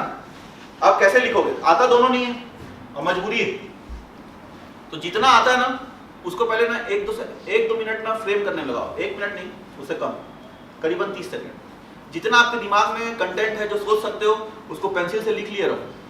ठीक है, जैसे आंसर शीट रहता है, ये आंसर शीट है। ठीक है, यहाँ पे लिख लेना, जैसे बड़े क्वेश्चन है, ये बड़े क्वेश्चन, तो यहाँ पे आप ना कुछ पॉइंट्स लिख लेना। ठीक है, और उसी को ही डील करो, बार बार ना फेंकना है ना, तो 1 पॉइंट को तो लिखो, फिर 2 पॉइंट फिर से उसी को लिखना। सही बोल रहा हूँ? नहीं आता तो क्या करोगे, छोड़ थोड़ी दोगे, खाली जगह छूटना नहीं है। ठीक है, सेंटेंस का ना एक्टिव वॉइस पैसिव वॉइस में चेंज कर करके लिखो। ठीक, एक बार फैक्ट को अंकों में लिखो, एक बार शब्दों में लिखो, 3 लाइन बाद। और जहां पे आप लोग को कॉन्फिडेंस नहीं है उसको अंडरलाइन मत करो। ठीक है, फेंकना ऐसे ही है, इधर उधर का नॉलेज जो आता है ना सब डाल देना उसमें। और फालतू को जो बोलते हैं ना, मैं गाना लिख के आ गया नंबर मिल गया, ये सब भी नहीं करना है। ठीक है, फालतू मतलब गाना शायरी ये सब नहीं लिखना है। पहले जब 500 शब्द के क्वेश्चन पूछे जाते थे तब आप ये चीज यूज कर सकते थे, लेकिन अभी इस तरह की चीजें यूज नहीं करोगे। ठीक, तो थोड़ा आपको ना अपने नॉलेज का दायरा बढ़ाना पड़ेगा। फिर बुकिश रहोगे तो 175 के लायक रहोगे, और थोड़ा सा एक्सट्रोवर्ट होगे, दुनिया को जानोगे तो 200 के लायक बन जाओगे। ठीक, इसलिए आप लोग को डिस्कशन करना चाहिए, नई नई चीज़ों को देखना चाहिए। ठीक, एकदम कटे रह के एक रूम में घुस के आप करोगे तो नहीं होगा। समय के हिसाब से अपने आप को अपग्रेड करते रहो। ठीक है, अभी एग्जाम और टफ होते जा रहे हैं, तो जो अपडेट नहीं होगा वो वाला ऑपरेटिंग सिस्टम मार्केट से आउट हो जाएगा, है ना। चलो और कुछ। सर अपना टाइम कैसे डिवाइड करते थे नोट्स पढ़ लिखने के लिए, बनाने के लिए, पढ़ने के लिए उसको, और या फिर सब्जेक्ट वाइज? देखो, सबसे पहले हर व्यक्ति का अपना स्ट्रॉन्ग पॉइंट, वीक पॉइंट होता था, उसका भी मैं चार्ट बनाया था, है ना। ऐसे एक था स्ट्रॉन्ग, है ना, फिर एक कॉलम था मॉडरेट, फिर एक था वीक, फिर एक सिलेबस उठाया, ठीक, जो जो जिस कॉलम में आता है उधर लिख डाला और चिपका दिया, और उसमें उसका कितना नंबर है ये भी लिख दिया। सिर्फ सब्जेक्ट का लिखो, है ना, टॉपिक वाइज नहीं लिखो, वैसे पूरा कमरा भर जाएगा, ठीक। कौन सा स्ट्रॉन्ग सब्जेक्ट है, कौन सा मॉडरेट है, कौन सा वीक, ये मैं बना लिया। अब मेरे को पता है मेरी क्या खासियत है और क्या कमजोरी है। आप लोगों का स्ट्रेटेजी क्या रहना चाहिए, जो स्ट्रॉन्ग है उसको इतना स्ट्रॉन्ग कर लो कि उस पर एकदम इनविंसिबल हो जाओ, ठीक है, मतलब उस पर आपको कोई काट ही ना रहे, एकदम एक्सपर्ट रहो, तो स्ट्रॉन्ग को उतना कर लो। और जो आपको पहले से स्ट्रॉन्ग है उसको और स्ट्रॉन्ग करने में बहुत ज्यादा समय नहीं लगाना, थोड़ा सा समय में, थोड़ा सा एफर्ट में आप इसका एकदम सुपर स्ट्रॉन्ग करने में अचीव कर सकते हो, ठीक। फिर मॉडरेट, मॉडरेट का अगर वेटेज बहुत ज्यादा है तो इस पे अच्छा वर्क करो, इसको भी स्ट्रॉन्ग की श्रेणी में लाने की कोशिश करो, ठीक है। ये चेंज हो सकते हैं समय के अनुसार। तो इसमें अगर ज्यादा वेटेज है, वेटेज ध्यान देना है ना, अगर आपको मान लो परवेट बहुत स्ट्रॉन्ग है लेकिन 15-20 नंबर का आना है तो ज्यादा हवा में नहीं उड़ते रहना और इसमें ज्यादा टाइम नहीं लगाना, ठीक। वेटेज देख के और आप अपनी कमजोरी और स्ट्रेंथ पॉइंट को देख के ही इसमें मेहनत करो। वीक वाले में अच्छे से मेहनत करो। तो मुझे पता था कि आखिरी समय पे, आखिरी कुछ जो हफ्ते बचे थे उसमें मैं किस किस चीज में स्पेशल फोकस करूँ। आप लोग भी ये स्ट्रेटेजी अपना सकते हो अपनी, ठीक। और कुछ ये वाला रिवीजन लास्ट में यही काम है। देखो, एग्जाम डे का सिचुएशन मैं बता रहा हूँ, है ना, 4 दिन में 7 पेपर होने। पहला दिन थोड़ा सा माइंड रिलैक्स रहता है, एक तो पेपर भी आसान है और माइंड फ्रेश रहता है। तो पहले दिन में आप कॉम्प्रोमाइज नहीं कर सकते अपने अटेम्प्ट में और टैलेंट में। उस दिन सचिन तेंदुलकर बन के ही जाना है ना, उस दिन राहुल द्रविड़ या फिर कोई आखिरी का बॉलर टाइप का बैट्समैन नहीं बनना, क्योंकि उसी से ही आपका ना रैंक, पोस्ट सब डिसाइड होना है पहले दिन से। इसलिए फर्स्ट डे सबसे ज़्यादा इंपॉर्टेंट है। तो लैंग्वेज और ऐसे में इतना पढ़ के जाओ, इतना बेस्ट दो कि आपको नंबर देने के लिए मजबूर हो जाए चेकर, ठीक है। अब आया पहला दिन का जो खत्म होता है शाम 5 बजे खत्म होता है, आप मन से, हाथ से और शरीर से थक गए। अगले दिन सबसे बड़ा पहाड़ Indian history, CG history, polity, पॉवेट, साइंस, ठीक है, मैथ, फिर वो जो है व्यवहारिक विज्ञान जो है ना, बिहेवियर साइंस, एनवायरनमेंट वाला जो है वो। अब इतना बड़ा पहाड़ है, कैसे खत्म करोगे रात में? इनमें से अगर कोई एक को भी बोल दे, इतना थका हुआ व्यक्ति ये इतने सारे सब्जेक्ट में से एक को भी करना पॉसिबल नहीं होता। मान लो नहीं प्रैक्टिकल, सब लोग ह्यूमन बीइंग है, मेरे साथ भी वही है, आपके साथ भी वही है, ठीक। बस मैं उसको अच्छे से मैनेज किया, इसलिए मैं इस तरफ, इतने डिफरेंस। तो मैंने ये सब जो बता रहा हूँ वही तरीके से होता है। तो ये जो समरी नोट बनाओगे ना, सुनो, शुरू में तो ये पढ़ रहे होगे, फिर थोड़े दिनों बाद ये, और एग्जाम के पहले कम से कम 15-20 दिन पहले ये आपके पास रेडी रहना चाहिए, कम से कम 15 दिन पहले, ठीक है। उसके बाद बना रहे हो तो बड़ा दिक्कत है। फिर आखिरी समय पे आप इससे प्रैक्टिस करो, क्योंकि एग्जाम के उस रात को आप फटाफट पेपर पलटोगे ना, तो यही वाला पलटोगे, इसको करोगे सही हो जाओगे, ठीक है। कोई चांस नहीं है, फिर होगा ही नहीं, एक भी पेपर कंप्लीट नहीं होने वाला, उठा के देख लेना। इसलिए वो समरी नोट से ही आखिरी के 15 दिन में प्रैक्टिस करो। आखिरी के 15 दिन में उसको प्रैक्टिस इसलिए करना है कि मैं जो इतना कंसाइज लिखा हूं, उन शब्दों से मैं सेंटेंस निर्माण कर पा रहा हूं कि नहीं कर पा रहा हूं, समझ गए? ये चीज का प्रैक्टिस करना है उससे, क्योंकि उसमें तो कीवर्ड्स लिखा है ना, जाता है, खाता है, सोता है, रोता है, वो सब तो एक्स्ट्रा अलग से जोड़ना है एग्जाम हॉल में। तो इसलिए लास्ट समय पे इसका प्रैक्टिस करो, शुरुआत में ये और मध्यकालीन में ये, ठीक। अभी ऑनलाइन वाले लोगों का क्वेश्चन ले लेता हूं, फिर आप लोग को। पहला है, please tell some strategy for ऐसे, how to prepare for it. एक दिन अलग से चलेगा, ठीक है, ऑनलाइन वाले जो भी हो सुन लो। फिर नेक्स्ट क्वेश्चन है, if you write answers of 8-10 marks in tabular form then it might cover lesser words than required, will it effect marks in some way. तो मैं बता चुका हूँ, मतलब इनका कहना है कि 8-10 नंबर वाले सवालों पे अगर हम लोग टेबल में बना के लिखें, अगर बन सकते तो बनाओ ना भाई, बिल्कुल। जैसे जनजाति विद्रोह पूछा है या और कुछ पूछा है, किस जिले में कौन सा खरीद मिलता है ये पूछ लिया है, या उद्योग के बारे में पूछा है, कुछ भी किसी भी सेक्शन में अगर पूछ रहा है अगर टेबल में आप लिख सकते हो तो डेफिनेटली लिखो। नंबर में इफेक्ट नहीं होता है। सुन लो, इफेक्ट ये है कि अगर मैं पॉइंट वाइज लिखता तो शायद 3.5 4 मिलता, और 8 वाले में 8 में से 6 नंबर मिला है मेरा, ठीक है, टेबल फॉर्मेट में लिखा हूं और सबको मिला है, ठीक, दिखता अच्छा है। नेक्स्ट, फिर वही essay mains copy, please show your essay mains copy. तो इधर ऑनलाइन में ऐसे पब्लिकली मैं शो नहीं करूँगा, ठीक है। कोई भी ऐसा सवाल नहीं पूछेगा कि आप पब्लिकली अपना आंसर कॉपी दे दो। जिसको चाहिए वो आके मेरे से पर्सनली मिले और देख ले, ठीक। तो 3 तो सवाल था इनका। अब ऑफलाइन में फिर से आते हैं। पूछो भाई, इधर से कोई सवाल नहीं आ रहा, ये पूरा ब्लैक स्पॉट बन गया। हाँ सर, अपने अपने आंसर में करंट अफेयर्स इंक्लूड किए? बिल्कुल, करंट अफेयर्स को हमेशा इंक्लूड करना है।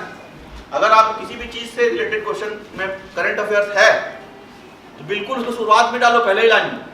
पढ़ते ही उसको मजा आना चाहिए कि हाँ ये करंट भी जानता है, ठीक है।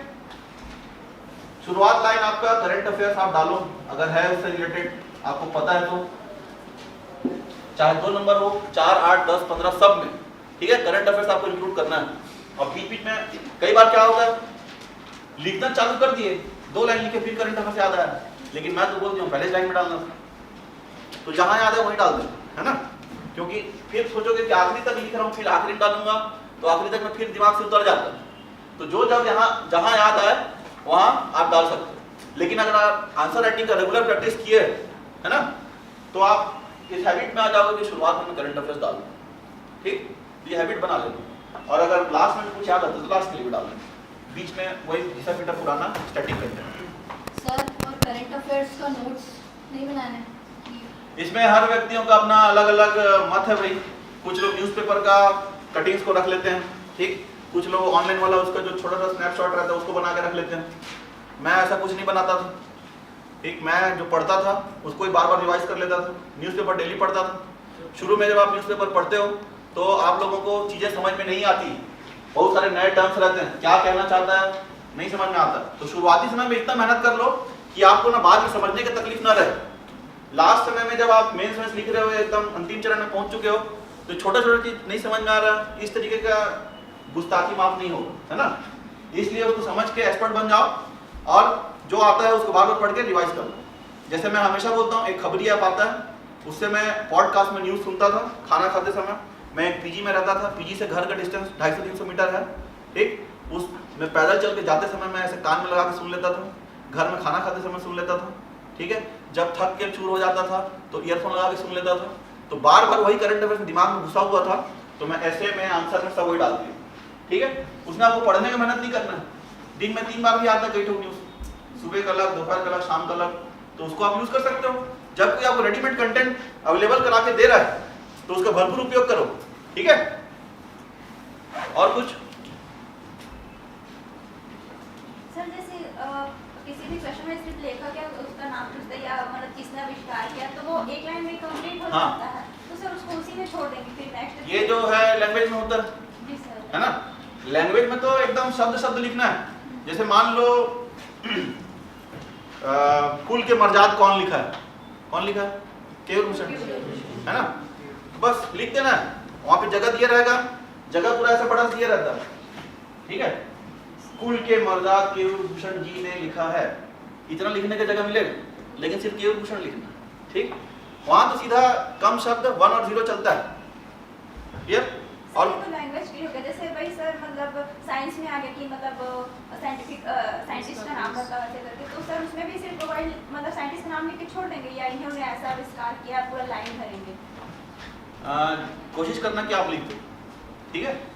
वैसे तो अगर सिर्फ सीधा सीधा पूछा है कि ये मान लो क्रेस्कोग्राफ किसने बनाया या जो भी है, कोई भी चीज किसने बनाया है खोजा, ठीक है, तो डायरेक्ट अगर आप आंसर लिख रहे हो तो उसमें नंबर देता है। लेकिन फिर भी इतना ज्यादा खाली दिखे मत, इस चक्कर में आप 1-2 लाइन और लिख सकते हो, ठीक। वो परसेंट टू परसेंट उन लोगों को भी वेरी करता है, उन लोगों को कोई स्टैंडर्ड नहीं है, कोई मॉडल आंसर लेके नहीं बैठे रहते हैं। मिलता जरूर होगा लेकिन उस हिसाब से चेकिंग नहीं होता है, ठीक है। एक ही व्यक्ति का कॉपी 3 अलग अलग लोग चेक करेंगे तो अलग अलग नंबर मिलेगा। मैं अपने नंबर का ही बोल रहा हूँ, अगर मान लो कि कोई दूसरा व्यक्ति चेक किया होता तो कुछ नंबर का ऊपर या नीचे भी हो सकता है, सबके साथ हो सकता है, ठीक है। लेकिन उनको ऐसे चांस मत दो, बेस्ट अपना आउटपुट देना उसको। और कुछ कौन है इधर पीछे? हाँ, न्यूज़पेपर कौन सा पढ़े? न्यूज़पेपर मैं पढ़ता था दैनिक भास्कर, नव भारत। दैनिक भास्कर में ज़्यादा विज्ञापन देना चालू किया तो छोड़ दिया मैं उसको, ठीक है। फिर नव भारत पढ़ना चालू किया। छत्तीसगढ़ी के लिए जो नई दुनिया आता है वो भी ठीक है छत्तीसगढ़ के लिए, है ना। इंडिया के लिए नव भारत भी ठीक है और दैनिक भास्कर भी ठीक है। और इंग्लिश वाले लोग भी हिंदी पेपर पढ़ के काम चला सकते हैं, जरूरी नहीं है द हिंदू पढ़ोगे तभी सिलेक्शन हो, है ना। नहीं, ऐसा मन में रहता है ना। यूपीएससी वाले लोग इंस्पायर हो जाते हैं, तैयारी सीजीपीएससी करते हैं, यूट्यूब में वीडियो देखते हैं यूपीएससी वाले, ऐसे ही करते हो, मैं भी करता था, है ना। नॉर्मल सा हैबिट है, एकदम क्रीम चीज को पकड़ते हैं ताकि उसी का स्ट्रेटेजी यहाँ डाले। ऐसा नहीं, आपको इंग्लिश में भी अगर एग्जाम दे रहे हो तो सरल शब्द लिखना है इंग्लिश में, ठीक। जबरदस्ती का कठिन शब्द नहीं लिखना है। यहाँ चेक करने वाले लोग इंग्लिश मीडियम वाले नहीं रहते हैं, नॉर्मली वो हिंदी मीडियम वाले ही रहेंगे, ठीक है। तो भारी भरकम शब्द लिखोगे और उनको नहीं समझ में आएगा तो काटने की संभावना है। इसलिए सरल शब्द लिखो, ठीक, ताकि सही सही कम्युनिकेट हो। यही आपका मोटो रहना चाहिए, क्लियर। और सिनॉप्सिस फॉर्मेट में भी लिख सकते हैं क्या चीज को? आंसर आंसर्स को, जैसे कुछ नहीं, सिनॉप्सिस में कैसे लिखो? वो सिनॉप्सिस आपके पढ़ने के लिए, आंसर में डायरेक्ट सिनॉप्सिस नहीं लिखना है। ये वाला एग्जाम में लिखने के लिए नहीं, ये रात में पढ़ने के लिए, ठीक है। वैसा नहीं लिखना है। कट शॉर्ट करके मेरा मतलब, कट शॉर्ट करके मतलब मैं कीवर्ड्स के लिए नहीं बोल रही हूँ। हाँ जैसे 2 लाइनर्स जो आपने लिखा है ना, हाँ तो वो सिर्फ बुलेट पॉइंट्स में आपने बहुत कट हाँ, शॉर्ट ठीक है, करके ठीक लिखा है। था जैसे इसको ऐसे लिखने वाला कोई है ना, कर सकते हो आप। To save line. हाँ, छोटे मतलब लाइन वाइज में या छोटे कट करके बड़े मैटर को लिख सकते हो, ठीक है। और कुछ हो गया ना? हाँ, सर मेंस के साथ साथ प्री का तैयारी मतलब मेंस के साथ ऐसा क्या प्री का तैयारी करोगे? मेंस के साथ साथ प्री का तैयारी कैसे होता है और प्री के साथ साथ मेंस का तैयारी कैसे होता है, ठीक है, बताता हूँ। आप लोग अपना सिलेबस उठा के देखना, प्री वाले जो प्री पढ़ रहे हैं लगभग 700 नंबर का तो पूरा तैयारी होता है। अंतर यह है, आपको फैक्ट्स रटने होते हैं, दिमाग में रखने होते हैं प्री में, और मेंस में उसको लिखना है, ठीक, यही अंतर है। आधा तैयारी हो गया। बहुत सारे चीज जैसे कि पेपर 7 है, फिलोसॉफी, सोशियोलॉजी और कुछ एक सीजी ज्योग्राफी, सीजी इकोनॉमिक्स है, पबएड, यही सब बस थोड़ा सा नया है। और ऐसे वगैरह तो सब ज्ञानों का सम्मिलित रूप है, ठीक है। ऐसे में लोग बोलते हैं ना कंटेंट कहाँ से पढ़े, बहुत ज्यादा कंटेंट नहीं पढ़ना है, पहले बाकी के 6 पेपर को पढ़ो, ठीक है, 6 नहीं 5, लैंग्वेज वाले को थोड़ा अगर छोड़ देते हो, बाकी के जीएस के 5 को पढ़ो, इतना पढ़ो। फिर उसके बाद देखना कि 4 ऐसे आते हैं ना, 4 में से 2-3 तो आप लोग ऐसे लिख लो बिना पढ़े लिखे, है ना, क्योंकि कंटेंट आपके दिमाग में आ गया। और साथ साथ जो करंट इश्यूज चल रहे हैं, ठीक है, करंट अफेयर्स और कुछ जनरल ट्रेंड रहता है, यहाँ से भी आप लोगों को कुछ अंतराल में पीडीएफ मिलते रहता है ऐसे का, है ना, उसको पढ़ो, उतने में कंटेंट क्लियर हो जाता है, कोई बहुत ज्यादा पढ़ने की जरूरत नहीं, ठीक। और कुछ सर बेस कैसे मैं मतलब ज़्यादा नॉलेज नहीं है छत्तीसगढ़ के बारे में। हाँ, तो बार बार पढ़ो, सर रिवीजन इज की टू सक्सेस। तो ऑथेंटिक बुक्स ऑथेंटिक बुक यही है भाई, मैं बताया ना ऑथेंटिक बुक मेरा सोर्स क्या था, ठीक। जिस किताब की बात कर रहे हो उसको मैं कभी नहीं पढ़ा, समझ गए। बिना पढ़े भी हो गया, लेकिन सबके पास में होगा वो बुक। हाँ, चलो छोड़ो उसको, नेक्स्ट क्वेश्चन। सर स्कीम्स जो है करंट स्कीम्स ही फोकस करनी है कि पुरानी स्कीम्स वगैरह? जो पुरानी स्कीम्स हैं जो अभी भी रन हो रही है और सच में मतलब कारगर हैं, बहुत इफेक्टिव है, इंपॉर्टेंट है, तो उसको भी करना है। लेकिन वर्तमान सरकार की जो स्कीम है उसको अच्छे से करोगे, वर्तमान केंद्र, वर्तमान राज्य, ठीक। इसके अलावा जो पुराने हैं उनका जो फ्लैगशिप योजना जो अभी भी चल रहा है, ठीक, उसको आप करोगे। लेकिन करंट अफेयर से जरूर करना है, क्योंकि करंट का एक वो जो आता है क्या बोलते हैं, करंट का जो कोई भी नया योजना आया रहता है वो ऐसे में आता है, ठीक है। तो इसलिए आपको उसको अच्छे से पढ़ना है। योजनाओं का तो एकदम कीड़ा बनना पड़ेगा, ऐसे ही जैसे संबल किताब आता है सरकार का, जनमन, संबल और एक जो और यहाँ पे भी डिस्ट्रीब्यूट हुआ है, मैं भी 4 ठोक लेके गया हूँ, है ना। तो जो ये जनसंपर्क विभाग से जो अलग अलग पत्रिकाएं निकलते रहती है सरकार की, उसको आप अच्छे से रटो। घड़ी चौक जाते हो तो चारों तरफ जो होर्डिंग लगा है वो आपका नोट्स है, वही करंट अफेयर है, वही योजना है, ठीक है। इस हाईवे से जाते हो, हर फ्लाईओवर के पास में सरकार का योजना लिखे रहता है, यही सब तो डालना है ऐसे में और आंसर में, और यही तो क्वेश्चन है प्री का भी मेंस का भी। ठीक, सरकार सामने से दे रहा है, आओ पढ़ो करके। आप लोगों को पढ़ना है वही सब चीज। अभी वो गांधी जी वाला जो जनमन आया उसको सच में अच्छे से पढ़ना, ठीक है, क्वेश्चन उससे आ सकता है। क्लियर? और कुछ डन? खत्म करें? Okay, thank you. ऐसे के लिए एक नेक्स्ट वीडियो मतलब नेक्स्ट सेशन रखेंगे, है ना? उस दिन सिर्फ मैं ऐसे राइटिंग बताऊंगा, इतना लंबा नहीं लगेगा। क्लियर? उसको भी कर लो, ठीक? बाद ही में होगा, पहले तो आप नहीं हो सकता, सुबह से क्लास रहता है। ठीक है, समझ में आया ना? फ्रूटफुल रहा ना?